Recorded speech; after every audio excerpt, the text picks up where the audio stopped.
আজকে আমরা আলোচনা করব তাপ সঞ্চালন বা হিট ট্রান্সফার। ব্যাপারটা তোমাদের কাছে কিন্তু নতুন নয়। তাপ সঞ্চালন সম্পর্কে তোমাদের একটা ধারণা নিশ্চয়ই আছে। তাপ সঞ্চালন ব্যাপারটা কি, যে তাপ হচ্ছে এক প্রকার শক্তি, এবং সেই শক্তিটা এক স্থান থেকে অন্য স্থানে সঞ্চালিত হতে পারে, এক স্থান থেকে অন্য স্থানে স্থানান্তরিত হতে পারে। তবেই না আমরা যেখানে তাপ উৎপন্ন হয় তার আশেপাশে আমরা সেই তাপটাকে অনুভব করতে পারি। যেমন আগুন জ্বলছে, তোমাকে আগুন পর্যন্ত যেতে হবে না, আগুনের কাছাকাছি গেলেই মোটামুটি আমরা সেই তাপটাকে অনুভব করতে পারি।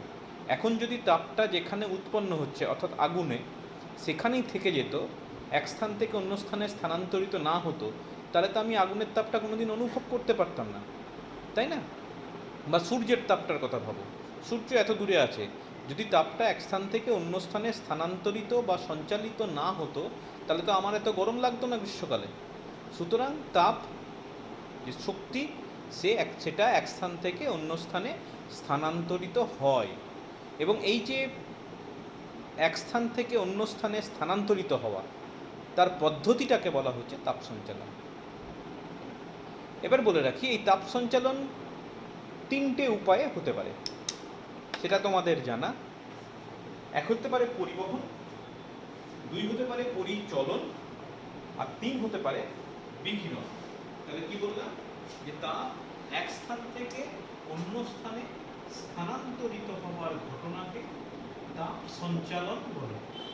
তাপ সঞ্চালন তিনটে উপায়ে হতে পারে। এক হতে পারে পরিবহন, যাকে বলা হয় কন্ডাকশন, পরিচলন, যাকে বলা হয় কনভেকশন, আর তিন নম্বর হচ্ছে বিকিরণ, বলা হয় রেডিয়েশন। এখন এই টার্মগুলো তোমাদের কাছে নতুন নয়, তাও আরেকবার সিলেবাসে আছে, আমি একটু একটু করে বলে দিই। প্রথমে আমি আলোচনা করব বিকিরণ, লাস্টেরটাই চলে যায়। বিকিরণ কি? বিকিরণ হচ্ছে সূর্য থেকে তাপ যে পদ্ধতিতে আমাদের পৃথিবীতে আসছে, সেই পদ্ধতিটাকেই বলা হচ্ছে বিকিরণ। অর্থাৎ কিভাবে আসে খেয়াল করে দেখো, সূর্য থেকে পৃথিবী পর্যন্ত কিন্তু সরাসরি কোনো বায়ুমণ্ডল নেই। পৃথিবীর চারদিকে একটা নির্দিষ্ট উচ্চতা পর্যন্ত বায়ু স্তর আছে। ক্লাস 10-এ পড়েছিলে, প্রথম চ্যাপ্টারে ছিল, যে এটা যদি আমাদের পৃথিবী হয়, তাহলে পৃথিবীর সারফেস থেকে একটা নির্দিষ্ট উচ্চতা পর্যন্ত বায়ুমণ্ডল আছে, এবং সেই উচ্চতাটা 500 থেকে 750 এরকম বিভিন্ন রকম কিলোমিটার পর্যন্ত। সূর্য তো আছে আরো দূরত্বে। তুমি বলতে পারো সূর্য থেকে যে তাপটা আসছে সেটা কিন্তু শূন্য স্থান দিয়েও বেশ খানিকটা আসছে, সেই পদ্ধতি হচ্ছে বিকিরণ। তাহলে বিকিরণ হচ্ছে কোন পদ্ধতি? যে পদ্ধতিতে তাপ কোনো মাধ্যম ছাড়া অথবা কোনো মাধ্যম থাকলে, যে মাধ্যম রয়েছে, মাধ্যম থাকলে তাকে উত্তপ্ত না করে সঞ্চালিত হয়, তাকে বলা হচ্ছে বিকিরণ পদ্ধতি। ঠিক আছে?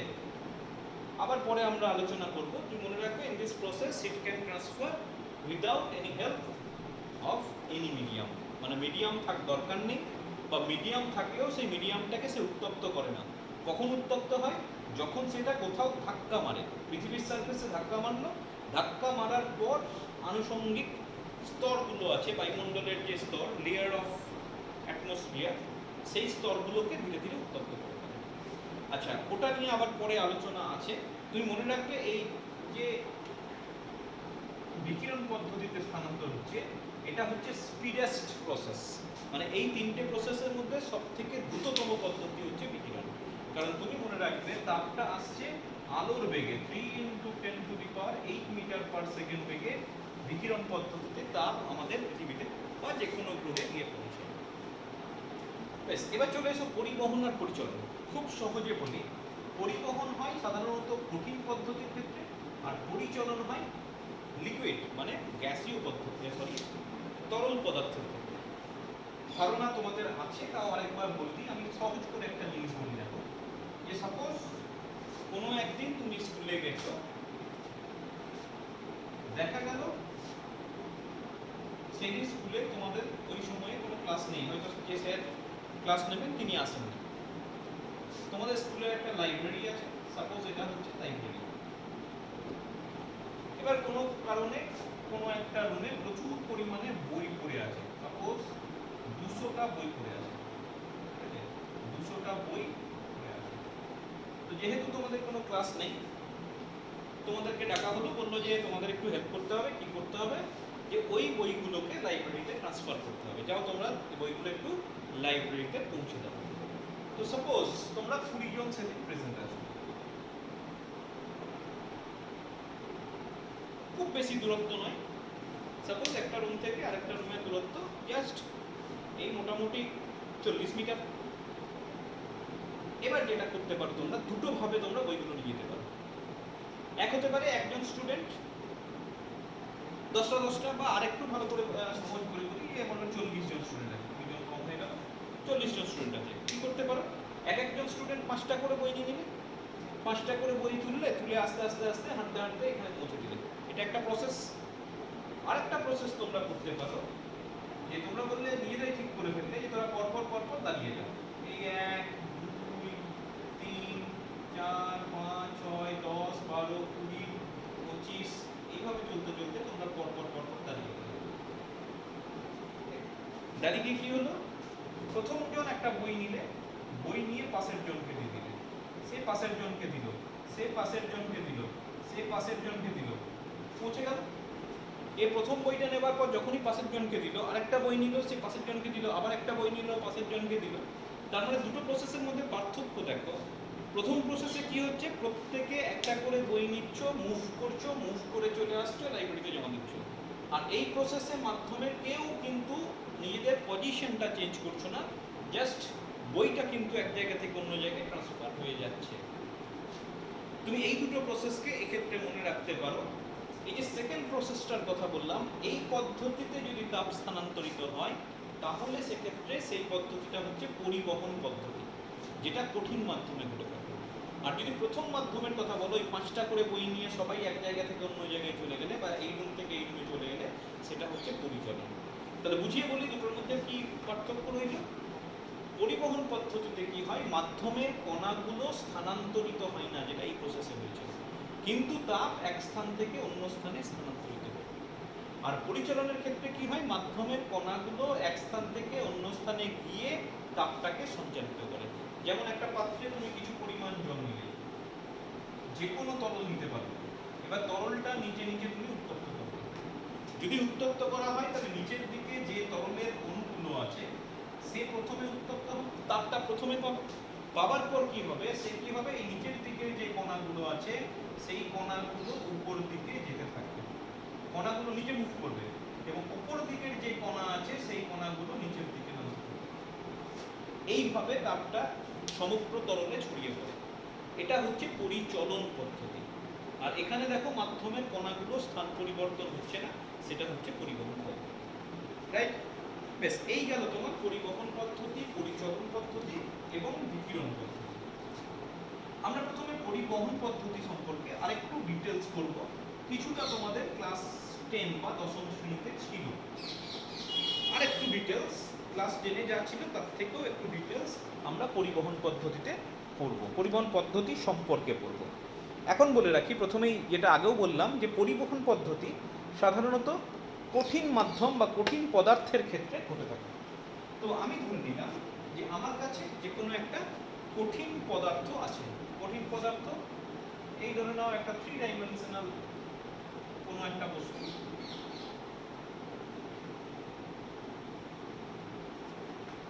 মোটা বই হতে পারে, কোনো রেক্ট্যাঙ্গুলার ধাতব কিছু হতে পারে, এইরকম একটা বস্তু আছে।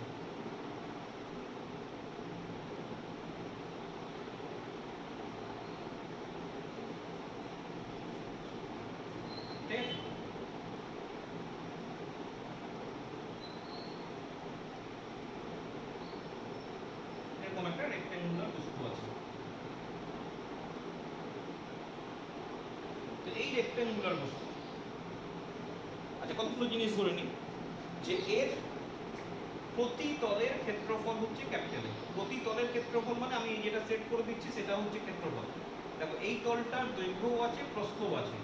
প্রতি তলের ক্ষেত্রফল ক্যাপিটাল, প্রতি তল নয়, এই দুটো তলের ক্ষেত্রফল হচ্ছে ক্যাপিটাল এ। আচ্ছা এই থিকনেসটা আমি ধরে নিলাম স্মল ডি, প্রস্থ একটা বইয়ের মতো টাইপের বস্তু। আচ্ছা আমি ধরে নিলাম এই তলের উষ্ণতা θ1, আর এই দিকের যে তলটা আছে সেই তলটার উষ্ণতা হচ্ছে θ2। তার মানে কি উষ্ণতার পার্থক্য আছে, মানে আমি ওইটাকে ওইভাবে না ভেবে তুমি এইভাবে মানে এই সাইড থেকে যদি দেখো তাহলে এইরকম দেখতে লাগবে। আমি দুদিকেই ছবিটা আঁকছি, তোমরা শুধুমাত্র এই ছবিটাই দেখেছিলে। এদিকের উষ্ণতা θ1, এদিকের উষ্ণতা θ2, এই থিকনেসটা হচ্ছে ডি।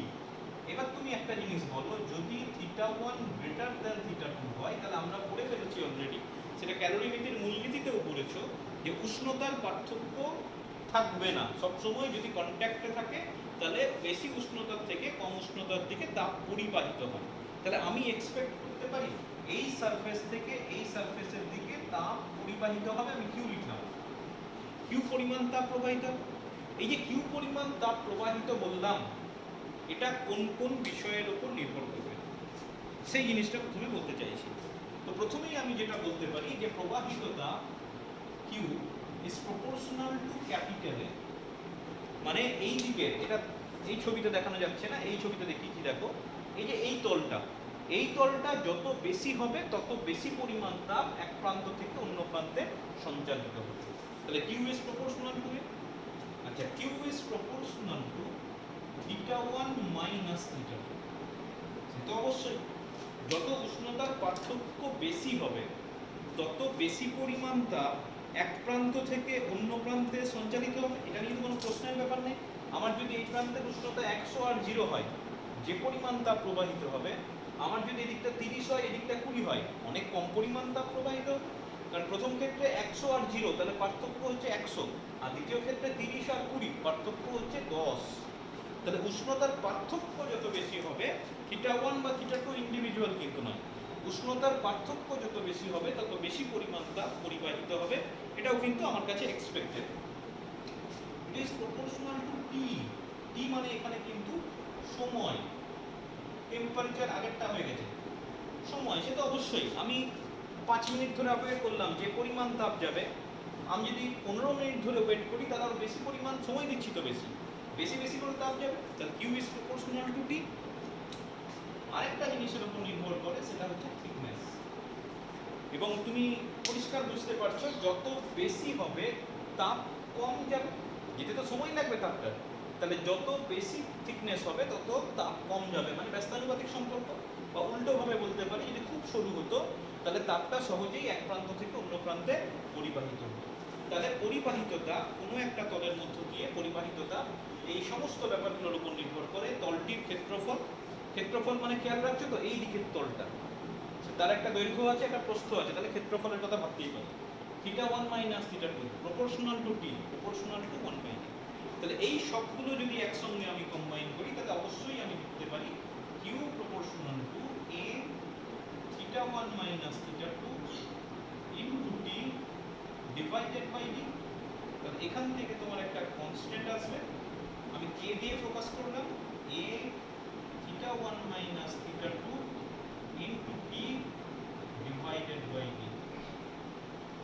দেখো এখানে k যে নতুন ধ্রুবকটা নিলাম সেই ধ্রুবকটার নাম দেওয়া হয়েছে পরিবাহিতাঙ্ক, থার্মাল কন্ডাক্টিভিটি, তাপ পরিবাহিতাঙ্ক। এটাকে বলা হয় তাপ পরিবাহিতাঙ্ক।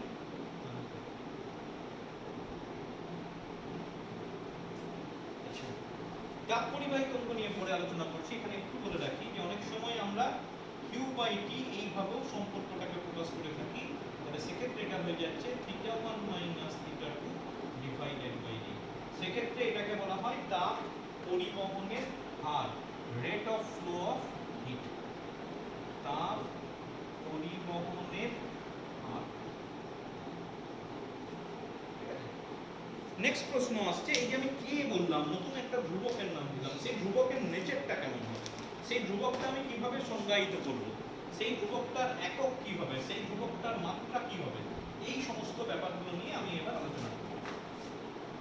আচ্ছা কে এর যদি সংজ্ঞা দিতে হয় একটু বড় সংজ্ঞা হবে, তোমাকে বলে রাখি তুমি মুখস্থ করতে যাবে না, তুমি খেয়াল রাখো যে কিভাবে গোটা ব্যাপারটা আসছে, তাহলেই তোমার কাজ হয়ে যাবে। যেমন দেখো আমি এই রিলেশন থেকে যদি আমি কে এর মানটাকে আনতে চাই, এটাকে আমি সংজ্ঞায়িত করতে চাইছি, তো তাহলে কেটা কি হবে, না কে ইকুয়াল টু করতে হচ্ছে Q D divided by A theta 1 minus theta 2 into T. দেখো ঠিক আছে, Q D by A theta 1 minus theta 2 into T. তাহলে এইখানে দেখো যদি ডিটাকে 1 করি, এটাকে 1 করি, থিটা 1 মাইনাস থিটা 2 টাকে 1 করি, আর টিটাকে 1 করি, দেখো তোমার পড়ে থাকছে কে ইকুয়াল টু। আমি যে কোনো একটা রাশি ছাড়া বাকি সবগুলোকে 1 করে দিলাম। তাহলে সেইভাবে আমি কিভাবে বলবো দেখো, তাহলে কে কাকে বলে, তাপকে কে বলে, কিছু পরিমাণ তাপকে কে বলে। সেই তাপটা আসছে কখন, যখন আমার একক প্রস্থ বা একক বেগ, একক ক্ষেত্রফল, উষ্ণতার পার্থক্য একক, একক সময়, এই এতগুলোকে যদি আমি একক করে দিই, তাহলে কে মানে বোঝায় কিছু পরিমাণ তাপ। তাহলে কিভাবে বলবো, যে একক ক্ষেত্রফল ও বেগ সম্পন্ন কোনো পরিবাহীর দুই প্রান্তের উষ্ণতা পার্থক্য একক হলে একক সময়ে যে পরিমাণ তাপ পরিবাহিত হয় তাকে ওই মাধ্যমে উপাদানের পরিবাহিতাঙ্ক বলে। খালি ওখানে আরেকটা কথা যোগ করে দেবে, লম্বভাবে যে পরিমাণ তাপ পরিবাহিত হয়। ঠিক আছে, মানে এইরকম যদি কোনো সারফেস হয়, আমি শুধুমাত্র সেই তাপটাই নেব যে এইভাবে পৃষ্ঠটাকে অতিক্রম করবে। এইভাবেও তো তাপ যেতে পারে, তো সেই তাপগুলোকে আমরা নিচ্ছি না, লম্বভাবে প্রবাহিত এই ব্যাপারটা আমি নিচ্ছি, সেটা খেয়াল রাখবো।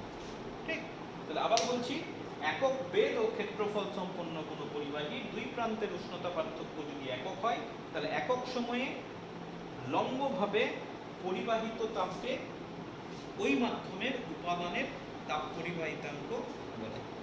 ঠিক আছে, বেশ, তাহলে এখান থেকে তুমি একক বের করে দিতে পারো, কি একক হবে। ইংলিশে একটু বলে দিই যে if the temperature difference across two ends of any object is unity, area unity, breadth unity, then the heat transferred per unit time normally through the object is known as K, thermal conductivity. আচ্ছা, এখান থেকে যদি এককের করতে পারো, একক Q মানে calorie, আচ্ছা ডি মানে হচ্ছে সেন্টিমিটার বেগ, আচ্ছা নিচে হচ্ছে এরিয়া, এরিয়া মানে সেন্টিমিটার স্কয়ার, আচ্ছা theta 1 minus theta 2 degree centigrade, আর টি সেকেন্ড। তাহলে এটাকে যদি তুমি সাজাতে পারো, তাহলে সিজিএস পদ্ধতিতে হয়ে যাচ্ছে calorie centimetre to the power minus 1, degree centigrade to the power minus 1, second to the power minus 1। মুখস্থ করার কিছু নেই, জাস্ট রিলেশনটা মনে রাখো, সেখান থেকে কে এর রিলেশন নিয়ে এসো, তুমি বসালেই বাকিগুলোর একক বসালে সহজেই পেয়ে যাবে। তাহলে এসআই পদ্ধতিতে যদি করো, ক্যালোরির জায়গায় আসবে জুল, সেন্টিমিটারের জায়গায় আসবে মিটার, ডিগ্রি সেন্টিগ্রেডের জায়গায় কেলভিন ইনভার্স, আর এটা হয়ে যাচ্ছে সেকেন্ড ইনভার্স। এখানে জুল পার সেকেন্ডকে আমি ওয়াট বলতে পারি, তাহলে সেকেন্ডে watt, metre to the power minus 1, kelvin to the power minus 1। এটা হচ্ছে এসআই পদ্ধতিতে, আর এটা হচ্ছে সিজিএস পদ্ধতি। বুঝে? আচ্ছা, যদি মাত্রা বের করতে হয়, উপরে আছে তাপ, তাপ মানে শক্তি, ml square t two the power minus 2, beg into L, area L square, উষ্ণতা থিটা, টাইম টি। এই এলটা কাটবো না, আমার স্কয়ার স্কয়ারে কেটে দিলেই ভালো। তাহলে পড়ে থাকছে m l t two the power minus 3, theta two the power minus 1। আবার বলছি, মুখস্থ করতে যেও না, মুখস্থ করে মনে রাখতে পারবে না। খুব ভালো হয় রিলেশনটা মনে রাখো, সেখান থেকে কে এর এক্সপ্রেশন নিয়ে এসো, কে এর এক্সপ্রেশন নিয়ে এসে সরাসরি রাশিগুলোর যদি করসপন্ডিং ডাইমেনশন আমি বসাই, খুব সহজে কে এর ডাইমেনশন বের করতে পারবো। বুঝলে? বেশ, এবার আমি একটা জিনিস করি, এখানে ওটাও খুব গুরুত্বপূর্ণ, যে কিউর যে রিলেশন করেছিলাম, কিউর রিলেশন ছিল দেখো K A theta 1 minus theta 2 into T divided by D. এইখানে এই ধরনের একটা রাশিকে আমি আলাদা করলাম, এটাকে বলা হয় উষ্ণতার নতি, স্লোপ অফ টেম্পারেচার। কি বোঝাচ্ছে? এই রাশিটা অনেক ক্ষেত্রে ব্যবহার করা হবে, উষ্ণতার নতি বলতে বোঝায়, এটাকে বলে টেম্পারেচার গ্রেডিয়েন্ট। আচ্ছা, কি বোঝাচ্ছে? দূরত্বের সঙ্গে উষ্ণতার পরিবর্তন। ঠিক আছে, দূরত্বের সঙ্গে উষ্ণতার পরিবর্তন, মানে তাপ পরিবহনের ক্ষেত্রে যে রাশিটা দূরত্বের সঙ্গে উষ্ণতার পরিবর্তন নির্দেশ করে, সেটাকেই বলা হচ্ছে উষ্ণতার নতি। The quantity which represent the change in temperature with distance is known as temperature gradient. ঠিক বেশ। আচ্ছা, অনেক সময় প্রশ্ন আসে, মনে করো কোনো একটা পদার্থ বলে দিল, বললো কোনো একটা পদার্থের উপাদানের কে হচ্ছে 0.15 সিজিএস। সিজিএস না এসআই দেখে নেবে, বলতে কি বোঝো? তাহলে যখনই তোমার এটা সিজিএস বলবে তখন এটা ডি হয়ে যাবে 1 সেন্টিমিটার, এরিয়া হয়ে যাবে 1 সেন্টিমিটার স্কোয়ার, এটা হয়ে যাবে 1 ডিগ্রি সেন্টিগ্রেড, এটা হয়ে যাবে 1 সেকেন্ড, সব সিজিএস হয়ে যাবে। আর এটা কি হয়ে যাবে? কে এর মান হয়ে যাবে, কে এর মান হয়ে যাবে 0.15 ক্যালোরি। তার মানে কি? তার মানে এইভাবে বলবো, যদি লোহার পরিবাহিতাঙ্ক এটা বলে, তাহলে বলবো আমি এমন একটা লোহার পাত নিলাম যার ক্ষেত্রফল 1 সেন্টিমিটার স্কোয়ার, যার বেদ 1 সেন্টিমিটার।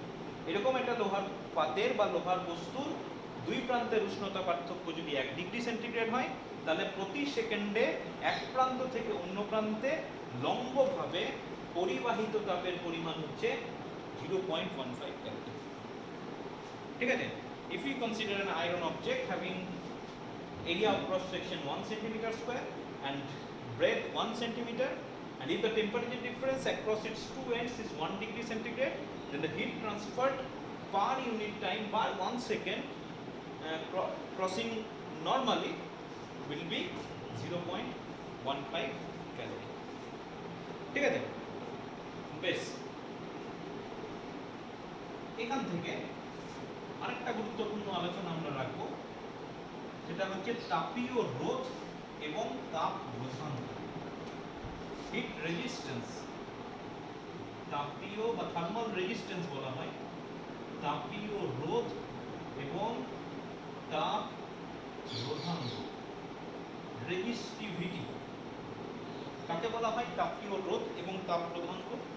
তো তুমি এই রিলেশনটা ভালো করে খেয়াল করো, যে আমি পেয়েছি Q ইকুয়াল টু দিস। আচ্ছা, এটাকে আমি যদি একটু সাজাই, আমি লিখতে পারি Q by T, this is equal to কি পড়ে থাকলো Ka theta 1 minus theta 2 divided by D। আচ্ছা, এটাকে আমি সাজিয়ে লিখতে পারি, দেখো এটাকে আমি লিখতে পারি theta 1 minus theta 2 divided by D by Ka, আর এদিকটা পড়ে থাকলো Q বাই T। ভালো করে এই রিলেশনটা দেখে রাখো, কি পেলাম। এটা রাইট হ্যান্ড সাইডে কি আছে? উপরে টেম্পারেচার ডিফারেন্স। টেম্পারেচার ডিফারেন্স কি? Temperature difference is the reason for which heat is transferred. এটাই হচ্ছে তোমার তাপ প্রবাহের মূল কারণ। ঠিক? আর বাঁদিকে কি আছে? তাপ প্রবাহের হার।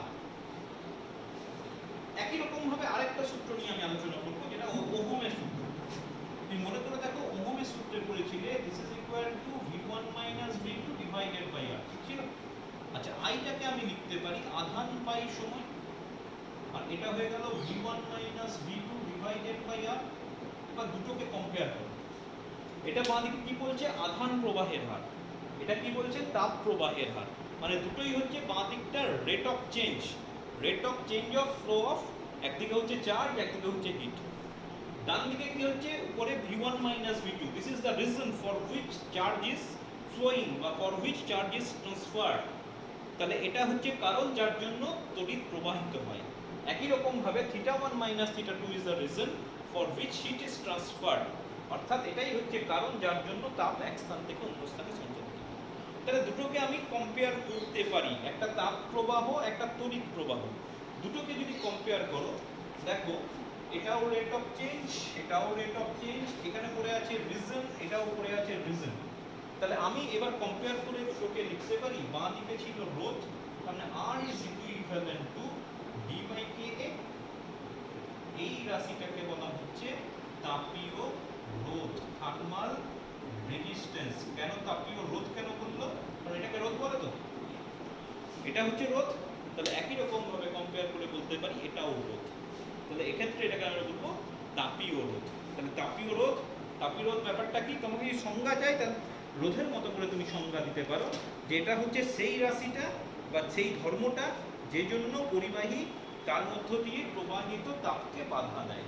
Hindrance to the flow of heat is the property of a substance for which it can provide hindrance to the flow of heat. অর্থাৎ এটা হচ্ছে সেই বিশেষ ধর্ম যে ধর্মের জন্য কোনো একটা পরিবাহী তার মধ্য দিয়ে তাপ প্রবাহটাকে বাধা দেবার চেষ্টা করে বা বাধা দেয়। আর রাশিমালা কি? ডি বাই কে এ। খেয়াল রাখবে ডিটা হচ্ছে পরিবাহীর বেধ, এটা হচ্ছে ক্ষেত্রফল, আর কেটা হচ্ছে তাপ পরিবাহিতা। আচ্ছা, রোধাঙ্ক। রোধাঙ্ক একটু মনে করিয়ে দিই। আর ইকুয়াল টু কি ছিল? রো এল বাই এ, যেখানে রোটাকে রোধাঙ্ক বলা হয়েছে। এবার এটার সঙ্গে তুমি যদি এটা কম্পেয়ার করো, দেখো এটার নিচে ক্ষেত্রফল আছে, এটারও নিচে ক্ষেত্রফল আছে।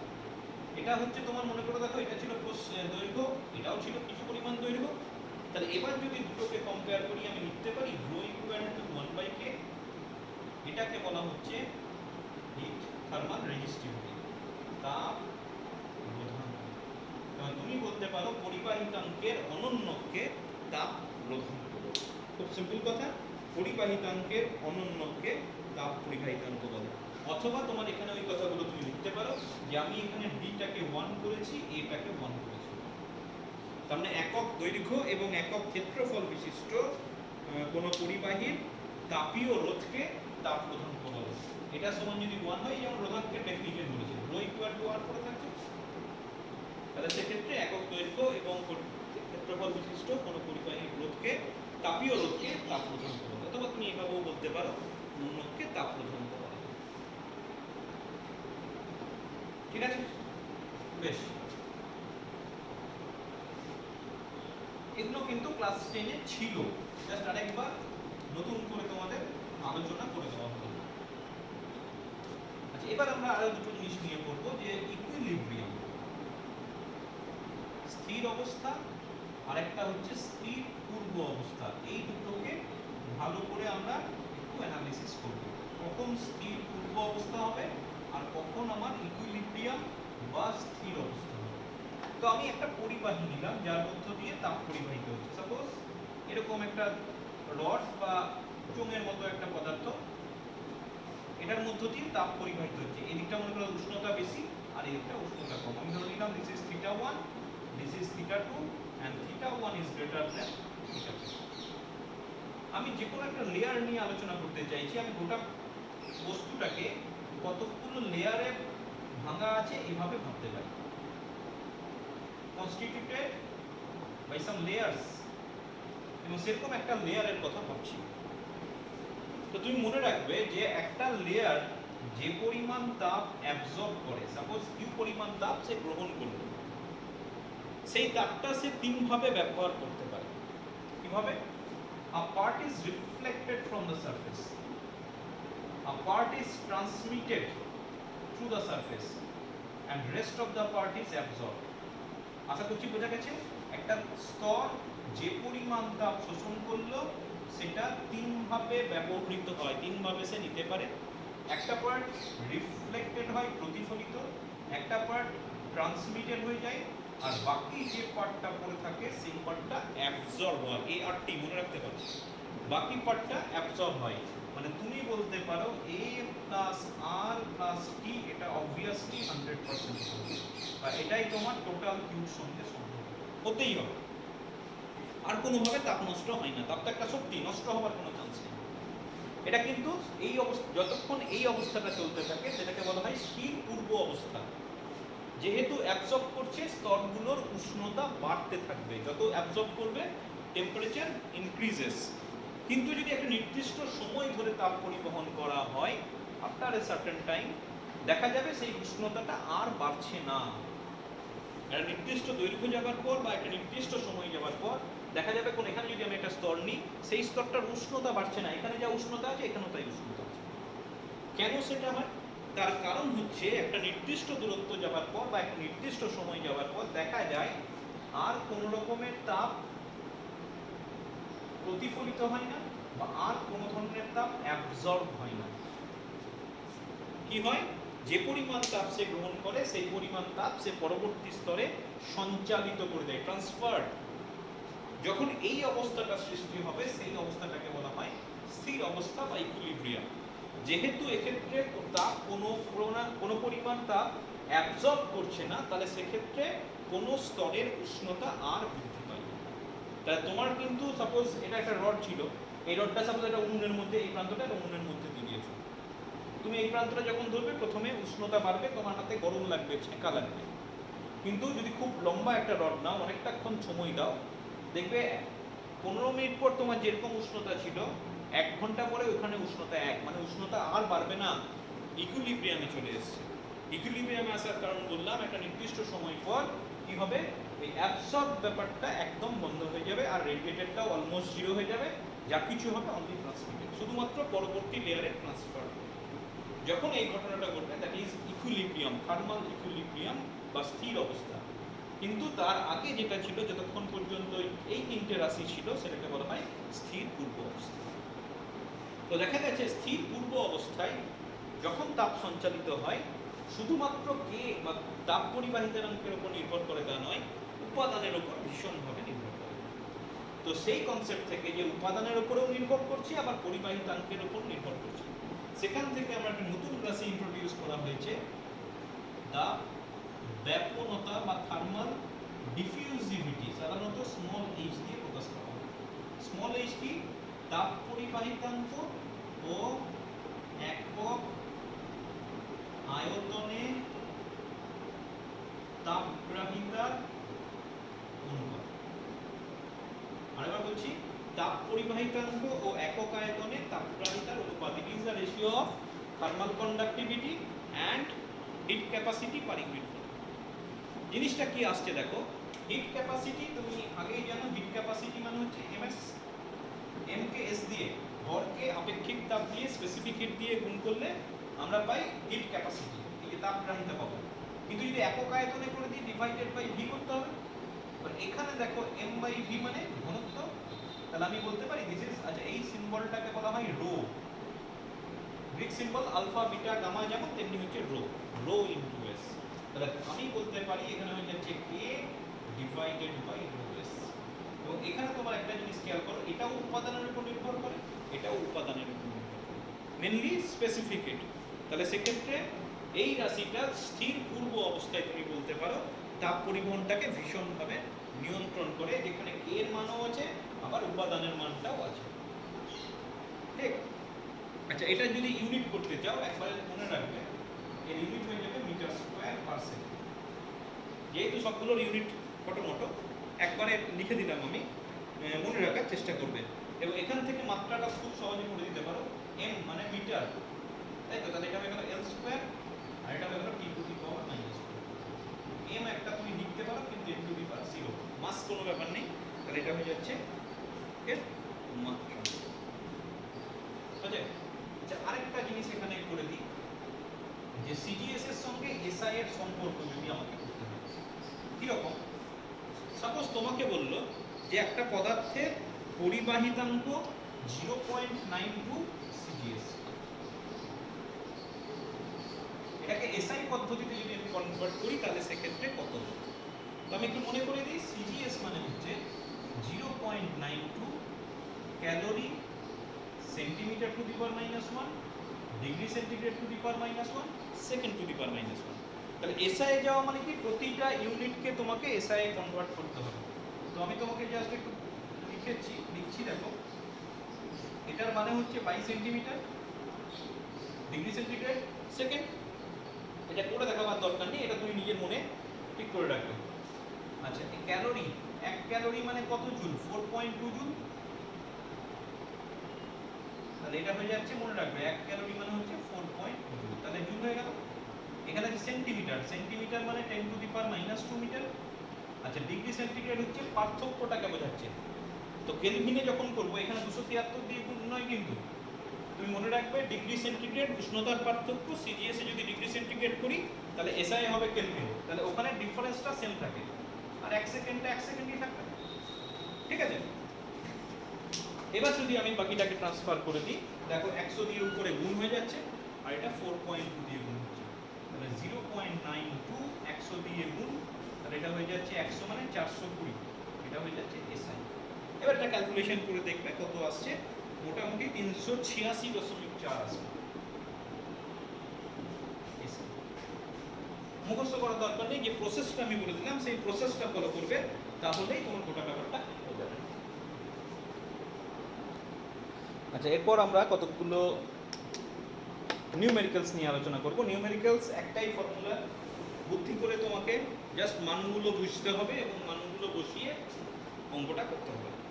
একদম প্রথম অঙ্কে চলে যাচ্ছি। বলছে একটা লোহার প্লেটের বেধ, লোহার প্লেটের বেধ হচ্ছে 4 মিলিমিটার। বেধ, বেধ বলতে কোনটাকে বোঝায় তুমি বুঝতে পারছো?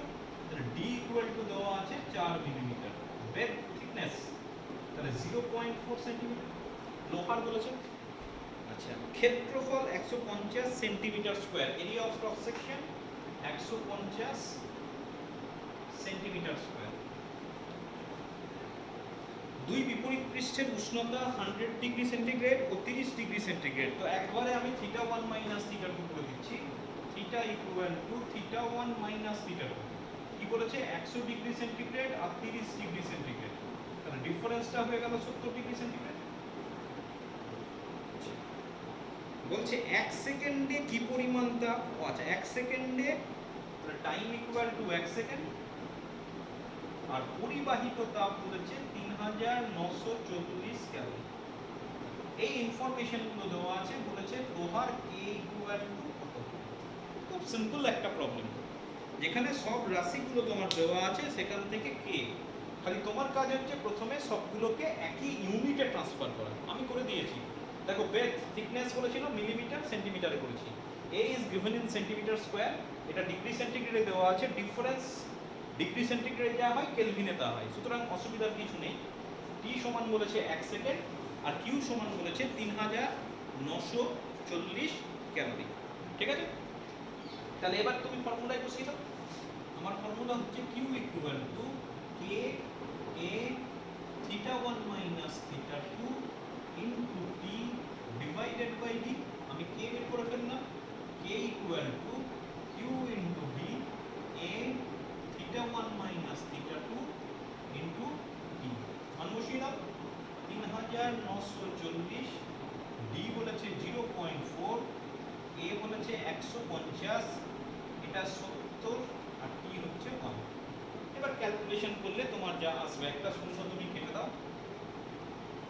7 দিয়ে কাটা যাবে, 7 5 না, 7 দিয়ে কাটা যাচ্ছে না, 3 দিয়েও কাটা যাচ্ছে না। তো তুমি যেটা করতে পারো, গুণ করে দাও।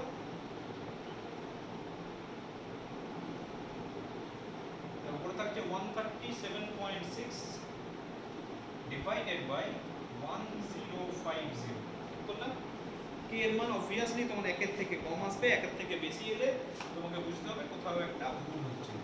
এটা সিজিএস এককটা লিখে দেবে, ক্যালোরি পার সেন্টিমিটার পার ডিগ্রি সেন্টিগ্রেড পার সেকেন্ড। খুব সিম্পল বা সিম্পলেস্ট বলতে পারো, জাস্ট ফর্মুলা বেসিস অঙ্ক। আচ্ছা, এরপরে একটা অঙ্কে চলে যায়। মানে এই ফর্মুলাটা লিখে দিলাম, কারণ ফর্মুলাটা পরের অঙ্কেও কাজে লাগবে। আচ্ছা, পরের অঙ্কে কি বলছে? বলছে একটা ঘরে দুটো জানলা আছে, একটা ঘরে দুটো জানলা আছে। আচ্ছা, আমি একটা সিম্পল ডায়াগ্রাম করছি, পরীক্ষায় তোমার আঁকার দরকার নেই, just to have an idea. জিনিসটা ভালো করে বুঝবে। দুটো জানলা আছে, এইদিকে একটা জানলা আছে, সাপোজ এইদিকে একটা জানলা আছে, দুদিকে দুটো জানলা আছে। প্রতি জানলার ক্ষেত্রফল 2 মিটার স্কয়ার। এই জানলার ক্ষেত্রফল, এই দুটোরই ক্ষেত্রফল হচ্ছে 2 মিটার স্কয়ার। হলো প্রতিটি জানলা। আচ্ছা, বেধ বলেছে 3 মিলিমিটার। বেধ মানে এইখানের যে জানলাটা আছে, জানলাটাকে আমি যদি বড় করে আঁকি এইভাবে, তাহলে সাপোজ এটা হচ্ছে একটু থিকনেস আছে, যদিও 3 মিলিমিটার বুঝতেই পারছো, অলমোস্ট এই থিকনেসটা হচ্ছে 3 মিলিমিটার। তাহলে ডি ইকুয়াল টু আমি লিখে দিলাম 3 মিলিমিটার। এটাকে আমি 0.3 সেন্টিমিটার করে দিলাম, 0.3 সেন্টিমিটার। বাইরের ও ভেতরের উষ্ণতা 25 ডিগ্রি সেন্টিগ্রেড ও -5 ডিগ্রি সেন্টিগ্রেড। আচ্ছা, ভেতরের উষ্ণতা বলেছে 25 ডিগ্রি সেন্টিগ্রেড আর বাইরের উষ্ণতা বলেছে -5 ডিগ্রি সেন্টিগ্রেড। তাহলে থিটা যেটা বলছি সেটা বিয়োগফল 25 -5, কিন্তু খেয়াল রেখো -5 আর মাইনাস তুলে দিও না, 25 -5 কুড়ি করলে কিন্তু ভুল হয়ে যাবে। 30 সেন্টিমিটার, না সরি 30 ডিগ্রি সেন্টিগ্রেড। এবার বলছে প্রতিদিন কি পরিমাণ তাপ ওই জানলা দুটি দিয়ে বেরিয়ে যায়। মানে এখানের উষ্ণতা বেশি, এদিকে উষ্ণতা কম, সিমেন্ট দিয়ে তো তাপ পরিবাহিত হবে না, পরিবাহিত হবে এটা দিয়ে আর এটা দিয়ে। তাহলে ফার্স্ট অফ অল কি পরিমাণ তাপ পরিবাহিত হয় সেটা প্রতিদিন বলেছে। প্রতিদিন মানে আমার হিসাব করতে হবে, টি মানে বলছে 24 ঘন্টা। তাহলে 24 ঘন্টা মানে হচ্ছে 24 ইন্টু 3600 সেকেন্ড। খেয়াল রেখো, টিটা বলেছে 24 ইন্টু 3600 সেকেন্ড। এবার বলছে তাপ তো বেরিয়ে যাচ্ছে, তাহলে ঠান্ডা হয়ে যাচ্ছে ঘরটা। আচ্ছা, এর মান দেওয়া আছে সেটাও লিখে রাখি, 2.4 into 10 to the power minus 3 CGS. এবার বলছে যেহেতু টেম্পারেচার বেরিয়ে যাচ্ছে মানে কি ঘরটা ঠান্ডা হচ্ছে, বলছে তাহলে আমি কি করতে হবে, ভেতরে কয়লা জ্বালাচ্ছে। তো বলছে তাহলে বলছে ওই যে তাপটা বেরিয়ে যাচ্ছে সেটাকে যদি আমি পূরণ করতে চাই তাহলে কতটা কয়লা পোড়াতে হবে। স্বাভাবিক, ভেতরটা ঠান্ডা হয়ে যাচ্ছে, বাঁচার জন্য কি করব, ভেতরে কয়লা জ্বালাবো, ঘরটাকে গরম করার চেষ্টা করব। বলছে কতটা কয়লা পোড়াবে, প্রোভাইডেড তোমার এখানে দেওয়া আছে কয়লার দহনজনিত তাপ। দহনজনিত তাপ বলেছে 8000 ক্যালোরি পার গ্রাম। এই কথাটার মানে আবার বুঝতে হবে, এটার মানে হচ্ছে যে আমি যদি 1 গ্রাম কয়লা পোড়াই তাহলে 8000 ক্যালোরি তাপ উৎপন্ন হবে। ঠিক আছে, 8000 ক্যালোরি পার গ্রাম মানে হচ্ছে if we burn 1 gram of coal then we will obtain 8000 calorie of heat. এই তথ্যগুলো দেওয়া আছে। তাহলে ফার্স্ট অফ অল তোমাকে যেটা করতে হবে এই তথ্যগুলো থেকে find out the amount of heat that comes out from the home. এই ঘরটা থেকে কি পরিমাণ তাপ বেরিয়ে যাচ্ছে সেটা বের করো। আচ্ছা, এখানে আরেকটা জিনিস বলি, তাপটা তো শুধু জানলা দিয়ে বেরোচ্ছে, দুটো জানলা আছে। তাহলে এখানে যখন এরিয়া বের করবো এখানে 2 দিয়ে গুণ করবো, কারণ টোটাল এরিয়া, এটার এরিয়া 2, এটার এরিয়া 2, তাহলে দুটো দিয়েই বেরোচ্ছে। তাহলে মোট যে ক্ষেত্রফল দিয়ে তাপ বেরোচ্ছে সেটা কিন্তু 2 ইন্টু 2। তাহলে কি পরিমাণ তাপ বেরিয়ে আসছে সেটাকে ক্যালকুলেশন করো। কে এর মান বলেছে 2.4 into 10 to the power minus 3। এ বলেছে 4, থিটা 1 মাইনাস থিটা 2 30, 24 ইন্টু 3600 সময় ডিভাইডেড বাই ডি বলেছে 0.2। আচ্ছা, শূন্যগুলো আগে অ্যাডজাস্ট করে নাও। এখানে একটা শূন্য, দুটো শূন্য, তিনটে শূন্য, এটা 10 to the power minus 3, 10 to the পাওয়ারটা তুলে দাও।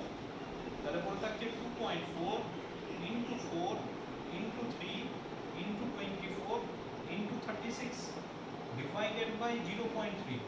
এটা কেটে দাও, 8। অবভিয়াসলি এটা ক্যালোরি হবে। তাহলে এটা পড়ে থাকছে 4 8 32 3 96।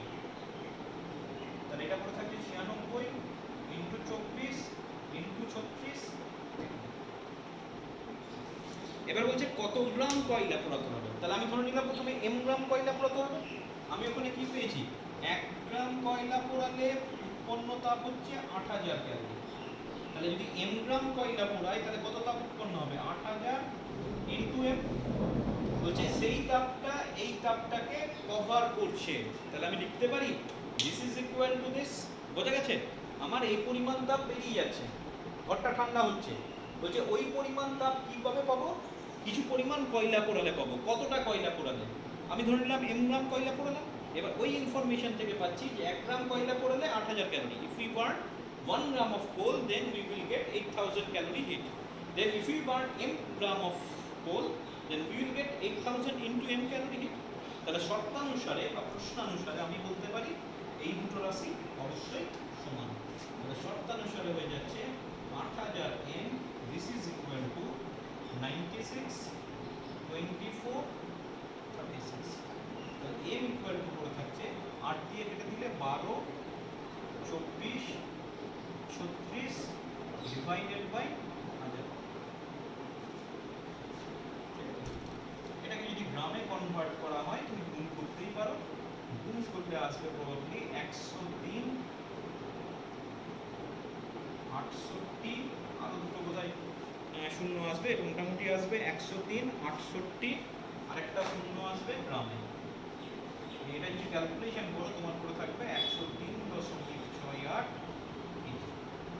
তার মানে 103 কেজি কয়লা তোমাকে পোড়াতে হবে সারাদিনে, অনেকটা পরিমাণ কয়লা। আচ্ছা বেশ, করবে এবার বাড়িতে।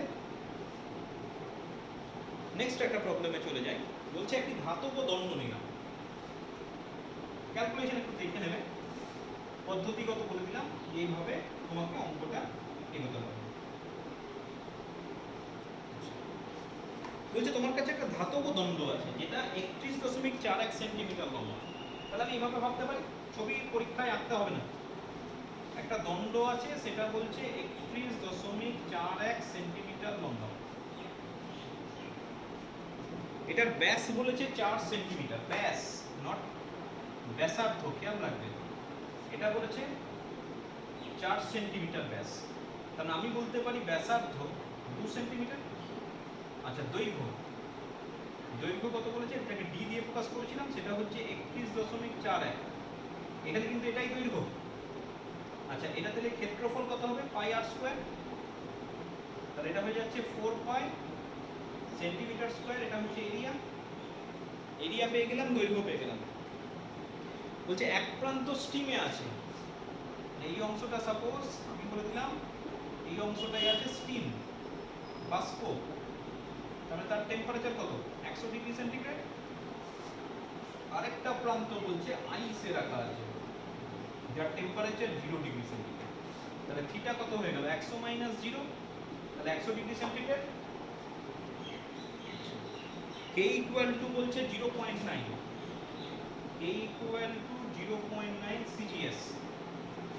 বলছে 1 মিনিটে কত বরফ গলবে। কি বলেছে, 1 মিনিট। খেয়াল রেখো, মিনিটে কিন্তু কাজ হবে না, যা কিছু সেকেন্ডে কনভার্ট করতে হবে। 1 মিনিটে কত বরফ গলবে। স্বাভাবিক, একদিকে স্টিম আছে, একদিকে আইস আছে, তাহলে এটার মধ্য দিয়ে হিট পরিবাহিত হবে, সেই তাপটা কি করবে, বরফ গলাবে।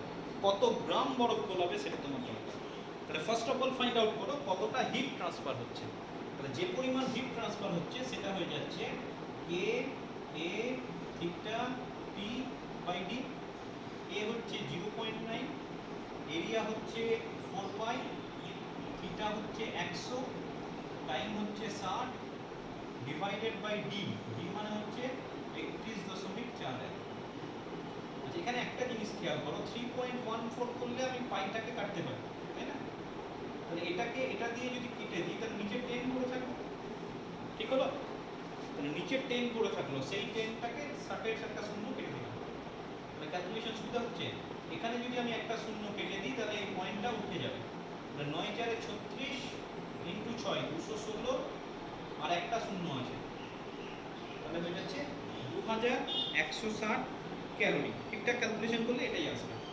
এবার তুমি ধরো না এম গ্রাম বরফ করবে, তাহলে এম গ্রাম বরফ করার জন্য কি পরিমাণ তাপ লাগবে, এম ইন্টু এল, লিন তাপ।